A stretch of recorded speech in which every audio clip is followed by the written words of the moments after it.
Hi, it's Grandpa from Granby and Grandpa Read, and today's book is Disney's Winnie the Pooh's Thanksgiving. It's by Bruce Talkington and illustrated by John Kurtz, and it's done by Disney Press of New York. So here we go. "But where can he be?" Rabbit said in his most frustrated, "I really want to know" voice.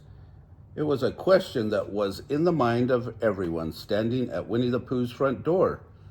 The thoroughly frazzled rabbit once again rapped loudly on the door, which continued to stand unopened no matter how vigorously he applied his knuckles.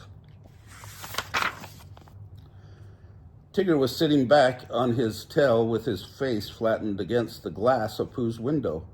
"There's nothing moving in there," he informed the others. "That doesn't mean a great deal," rumbled Eeyore from where he was seated on a nearby patch of grass. "Not moving is one of the things Pooh Bear does best, next to snoring." "And eating honey," added little Roo excitedly. "Isn't that right, Mom?" "Yes, dear," Kanga said as she smiled down at him and gently straightened his hair with her hand.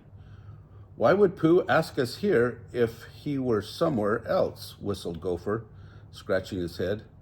Piglet stood wringing his very small hands worriedly. "Oh dear," he sighed. "I do hope he's all right." "Now let's not jump to conclusions," Kanga spoke up gently, and Tigger wondered why ever not, because jumping was something he thoroughly enjoyed. But he supposed conclusions might be a little like Rabbit. They're not particularly pleased when people jump at them. "If I remember correctly," Kanga continued, "Pooh Bear simply asked us to meet him. He didn't mention where." "Very nice of him, too," remarked Eeyore. "He obviously didn't want us to feel bad if we couldn't find the right place, so he kept the location a secret." "But we're making progress," hooted Tigger. "We know for sure he isn't exactly here," and he pointed to the door. "Now," Rabbit sighed, "if we could only think of the place where Pooh is." "Perhaps you just did," rumbled Eeyore. "Pooh was certainly thinking about something when he called us together, and Pooh Boy always does his best head work," continued Tigger, "in his very own thoughtful spot," finished Piglet. "And that is exactly where they found Winnie the Pooh, high atop the grassy knoll with its spectacular view of the 100-acre wood and the beautiful blue sky hanging high above it, where Pooh loved to sit and think. It was the sitting in such a special place that was important after all, not the thinking. Therefore, it was no surprise at all when Pooh was found up there doing precisely that, sitting and looking thoughtful. And there was no doubt as to what Pooh was being thoughtful about. It was all spread out on a blanket before him.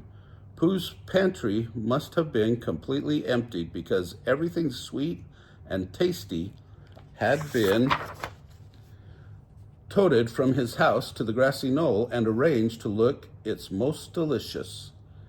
"I'm so very glad you've come," sighed Winnie the Pooh happily. "I don't think this food could have waited much longer." "And neither could I," he added, much with a smile.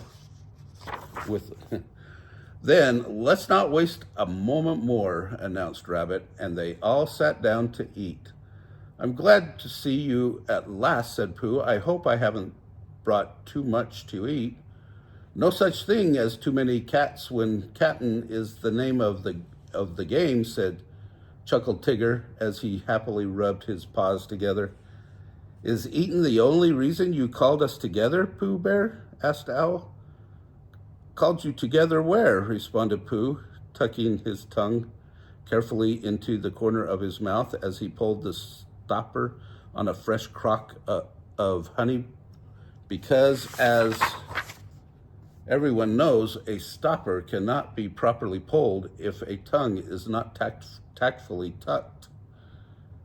Why called us here, Pooh?" squeaked Roo. "Did I do that?" said Pooh, so surprised by the idea that he waited an extra second or two before pouring an extra large dollop of honey into his mouth. You certainly did, answered Gopher, and what we want to know is why you did it. Not that it wasn't an excellent idea, Pooh dear, Kanga added gently. Well, murmured Pooh, in a thoughtful sort of voice as he gently tugged on his ear with his honey-smeared paw.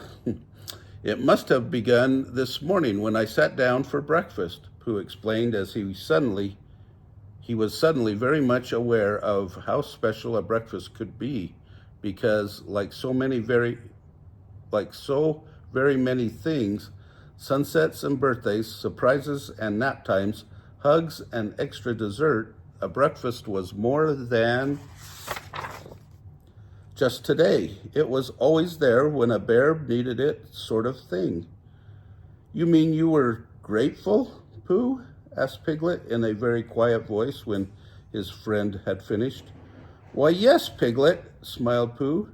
That's it exactly, and it was such a wonderful thank you very much feeling, and so very, very large that I knew it was for something I had to share with those I'm most grateful for. And what sort of those do you mean, Pooh? Wondered Al. Why, you all, of course, exclaimed Pooh, my very best and dearest friends. Well, sniffed Rabbit, I'm certainly grateful that you thought of it. And what are you grateful for, Piglet? Pooh inquired politely as he put his arm around his friend's very small shoulders. Well, began Piglet nervously, and then continued in a rush. For a very small animal, I have a great deal to be grateful for. And having a lot to be grateful for is, when you come right down to it, a lot to be grateful for, Piglet finished, quite out of breath. When the question of gratitude was put to Rabbit, he explained that what he was primarily thankful for, besides his many very good friends, of course, was that a seed had the extremely good sense to sprout when he planted it in his garden. I'm grateful that the ground looks so good from underneath as it does from on top, whistled Gopher. Yes, sirree, Tigger expressed his gratitude that downing through the air was just as splendiferous as upping. The item for which I am indeed most thankful, announced Al in his most dignified voice, is that I always remember in the nick of time to land on my feet and not my face.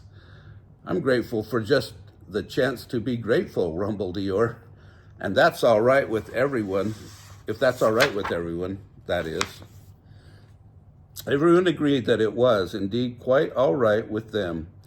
Kanga and Little Roo said they were grateful for each other at exactly the same time. And at that very moment, Christopher Robin arrived, quite out of breath, and said, I'm terribly sorry to be so late, Pooh Bear. What exactly are we all doing up here? We're having a feast and telling each other what we are grateful for, said Pooh.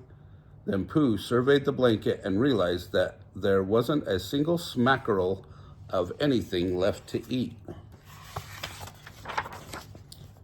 You missed the feast part, I'm afraid, he told Christopher Robin sadly. That's all right, laughed Christopher Robin. I can still do the other. Then he stood up straight and began to speak in a very grown-up voice. I'm very grateful for having the opportunity of finding you all here together so I can invite you to join me for Thanksgiving dinner. Thanksgiving dinner, exclaimed everyone all at once. What's that? Well, you all already know the most important part, laughed Christopher Robin. It's a special time when all the things we're grateful for throughout the year have their very own day to celebrate with us. What a nice idea, said Pooh with a satisfied smile. I'd like to thank whoever thought of it. You thought of it all by your lonesome, Buddy Bear, shouted Tigger as he slapped Pooh happily on the back. Ah, said Pooh with a grin. The dinner part did sound familiar. And you did mention dinner? Pooh asked carefully. All you can eat and more, Christopher Robin assured him. Isn't it wonderful, said Pooh. as he rubbed his tummy, that Thanksgiving dinner is something we're all warmed up for? Everyone agreed that it was, indeed, quite wonderful. Another thing, said Pooh quietly, to be so very grateful for. Oh, can you guys think of things you're grateful for? Remember to tell your mom and dad at Thanksgiving dinner. If you like this book, smash the like button down below, give us a big thumbs up, subscribe to our channel of Grammy and Grandpa Read, and watch the playlist for Thanksgiving, the playlist for Disney, the playlist for animals, and the playlist for grateful. Have a great day.